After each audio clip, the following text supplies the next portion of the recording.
Hello दोस्तों, पिछली video पर आपका बहुत अच्छा रिस्पांस मिला जिसको देखकर हमें बहुत खुशी होती है। आप ऐसे ही हमारे साथ बने रहें, हम ऐसे ही खतरनाक आपके लिए वीडियो लाते रहेंगे। आज भी हम एक ऐसी ही वीडियो लेके आए हैं जो कि एक रियल इंसिडेंट से इंस्पायर है।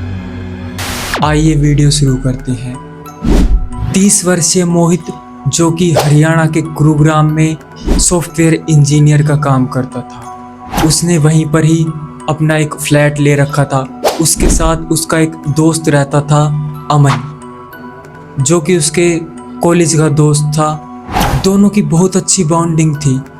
अमन और मोहित काफ़ी सालों से एक साथ रूम पार्टनर के तौर पर रह रहे थे। बात है 5 जनवरी 2024 की। लगभग 5 बजे शाम के मोहित के पास उसके घर से फ़ोन आता है कि उसके दादाजी की तबीयत बहुत ज़्यादा ख़राब है, उसे आना पड़ेगा। हालांकि मोहित के दादा काफ़ी दिन से बीमार थे और उनकी एज भी लगभग 90 के आसपास हो चुकी थी। अब मोहित अमन के पास कॉल करता है कि भाई मैं अपने घर जा रहा हूँ, मेरे दादाजी की तबीयत ख़राब है। तो अमन बोलता है कि तुम्हारा घर है वो काफ़ी दूर है, तुम्हें रात को आने जाने में बहुत परेशानी होगी, कि तू एक काम कर, मेरी गाड़ी ले जा, आखिर कब काम आएगी, अब अगर अभी काम नहीं आई तो। इस पर मोहित उसे बोलता है कि मुझे इतनी खास चलानी भी नहीं आती और मेरे पास लाइसेंस भी नहीं है। वो उसे मना कर देता है, लेकिन अमन मोहित को बोलता है कि कोई बात नहीं, तू बस थोड़ी देर रुक, मैं आ रहा हूँ, मैं भी तेरे साथ ही चलूँगा।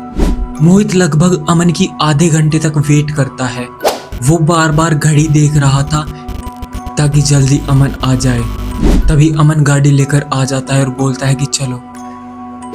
मोहित अपने पूरे सामान को पैक करके लाया हुआ था। शायद वो कुछ दिनों तक अपने दादाजी के साथ रुकने का ही प्लान बना रहा था, क्योंकि उसे अपने गांव गए हुए लगभग 5-6 महीने हो चुके थे और वो अपने दादाजी का बहुत ही लाडला था, क्योंकि वो अपने परिवार में इकलौता ही वारिस था और वो भी गांव से बाहर रहता था, तो इससे उसकी फैमिली उसे बहुत लगाव करती थी। मन उसे बोलता है कि क्या बात है भाई, पूरे बंदोबस्त के साथ आया है, मेरे कपड़े नहीं लाया क्या? तो मोहित उसे बोलता है कि भाई मुझे पता नहीं था कि तू भी रुकेगा, मैं तो 2 दिन की छुट्टी लेकर आया हूँ, मैं तो भाई 2 दिन रुकूंगा। तो अमन बोलता है कि भाई मेरा भी तो वहाँ पे घर है, मैं भी तो 2-3 दिन रुक के आऊँगा। तो मोहित उसे बोलता है कोई बात नहीं भाई, एक ही बात है, कुछ तू पहन लियो, कुछ मैं पहन लूँगा। अब दोनों गाड़ी लेके लगभग रात के उन्हें 9-9:30 बज जाते हैं। अमन जैसे ही मोहित के घर के आगे गाड़ी रोकता है तो वो दोनों देखते हैं कि उनके घर के बाहर काफी लोग इकट्ठा थे। अब मोहित देखकर ये घबरा जाता है। वो सोचता है कभी दादाजी को कुछ हो तो नहीं गया। वो दोनों गाड़ी को वहीं साइड में पार्क करके और जैसे ही गाड़ी से उतरते हैं तो वो हड़बड़ाया हुआ अंदर की तरफ भागता है। मोहित जैसे ही घर के अंदर पहुंचता है तो वो देखता है कि उसके दादा को नीचे लिटाया हुआ था, उसके पापा भी नीचे बैठे थे और उसकी मम्मी अंदर कमरे में रो रही थी और उनके कुछ रिश्तेदार भी आ चुके थे। अब वो माहौल को समझ चुका था कि क्या हो चुका है, लेकिन उसे इस बात का दुख था कि वो अपने दादाजी को अंतिम समय पर नहीं मिल पाया। मोहित और अमन वहीं पर ही बैठ जाते हैं। तभी थोड़ी देर बाद अमन के घर से कॉल आता है कि तुम आ गए, तो घर कब आ रहे हो? तो अमन अपनी फैमिली को पूरी सिचुएशन बता देता है और रात को ही अमन के भी परिवार से कुछ लोग और उसके पिताजी भी आ जाते हैं। और अगले दिन सुबह लगभग 9 बजे के आसपास मोहित के दादाजी की अंतिम विदाई की तैयारियां चल रही थी। उनके रिश्तेदार भी आ रहे थे। थोड़ी देर बाद उनकी शव यात्रा गांव में से निकलते हुए शमशान घाट में पहुंच जाती है। अब वहां पर जो उनके रिचुअल्स थे वो चल रहे थे। मोहित के दादाजी को मुखाग्नि दे दी जाती है और कुछ लोग वहीं पर ही थोड़ी बहुत देर रुकते हैं और कुछ रिश्तेदार और गांव वाले धीरे धीरे जा रहे थे। अब थोड़ी देर बाद वो भी चले जाते हैं, लेकिन उनकी ग्रामीण परंपरा के अनुसार थोड़ी देर बाद लगभग 3 से 4 घंटे बाद दोबारा जाना पड़ता है। तो मोहित अपने पिताजी और एक अंकल के साथ वहां पर जाने के लिए जा ही रहा था कि अमन बोलता है कि भाई मैं भी चलूं? तो बोलते हैं कि हाँ चलो।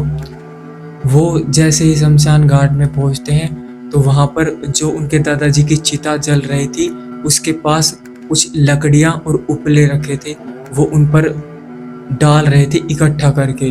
तभी अमन के पास कॉल आ जाता है उसके ऑफिस से, क्योंकि उसने सिर्फ एक दिन की लीव ली थी और वो पूछना चाहते थे कि क्या वो अगले दिन आएगा या फिर वो अगले दिन छुट्टी करेगा, क्योंकि उसको एक मीटिंग अटेंड करनी थी। वो अपनी कॉल अटेंड करने के लिए शमशान घाट से थोड़ा बाहर आ जाता है और मोहित और उसके जो साथ आए हुए लोग थे वो वहीं पर ही थे।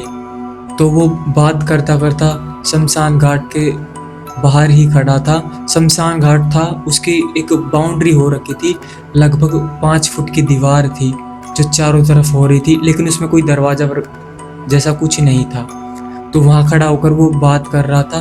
वो फ़ोन काटता है और वहीं उसके जो द्वार था जो शमशान घाट का, उसके पास एक आदमी खड़ा था लगभग 40 की उम्र का।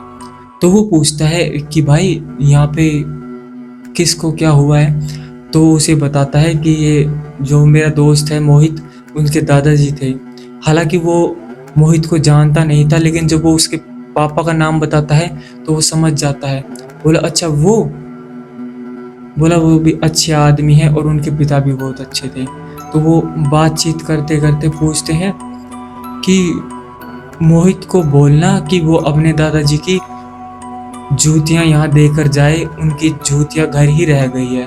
तो मजाक में बोलता है उस आदमी से अमन कि अब तो दादा ही नहीं रहे, जूतियों को क्या करेंगे। तो बोलता है कि नहीं उनको बोलना। तो बोलता है कि तुम्हें कैसे पता। तो बोलता है कि उनके दादाजी ने ही मुझे बोला है कि इन्हें बता दे कि मेरा जो जूतियां है वो वहीं पर ही रह गई हैं, उन्हें भी लेकर आए। तो अमन थोड़ा सीरियस हो जाता है और थोड़ा घबरा भी जाता है कि यार ये क्या बोल रहा है, क्योंकि आज से पहले उसने ऐसा कभी नहीं सुना था और वो भूत प्रेत जैसी चीज़ों में विश्वास भी नहीं करता था कि कोई आदमी मरने के बाद भी बोल सकता है या किसी से कुछ कह सकता है। तो तभी मोहित और उसके पापा और उसके जो साथ में थे वो आ जाते हैं और वो बोलते हैं कि क्या हुआ, कैसे परेशान है, किसका फ़ोन आया था। वो बोलता है कि नहीं किसी का नहीं, चलो। तो वो जैसे ही मोहित के घर पे जाता है, वो मोहित और उसके पापा को वो सारी बात बताता है कि मुझे वहाँ पर एक बाहर आदमी खड़ा मिला था, वो उसने मेरे को ऐसे ऐसे बोला। तो उसके पापा बोलते हैं कि वहाँ तो कोई भी नहीं था, हम भी तो वहाँ थे, हमने तो वहाँ पर कोई भी खड़ा नहीं देखा। तो बोलता है कि मैं उससे बात भी की है काफ़ी देर, उसने ही बताया है और उसने आपके बारे में और अमन के दादाजी के बारे में भी बात की थी। अमन मोहित के पापा को कहता है कि वो आदमी आप लोगों को जानता है, लेकिन मैंने उसे मोहित के बारे में बताया तो वो मोहित को नहीं जानता। उसने ही कहा था मेरे को कि इनको बोलना कि उनके दादाजी की जूतियां घर पर ही रह गई हैं, उन्हें देकर जाए। और उस आदमी ने बताया कि मोहित के दादा भी वहीं खड़े हैं, लेकिन मैंने उनके दादा को नहीं देखा, लेकिन मैं उस आदमी को साफ साफ देख रहा था जो कि एक नॉर्मल आदमी जैसा था।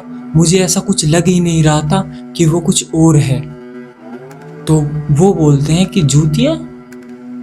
तो वो जैसे ही अंदर देखते हैं तो वो देखते हैं कि उनके दादाजी की जो खाट थी, जिसको चारपाई भी बोलते हैं, उसके नीचे जैसे ही झांकते हैं तो वो देखते हैं कि उनके दादा की जूतियां वहीं पर रखी थी।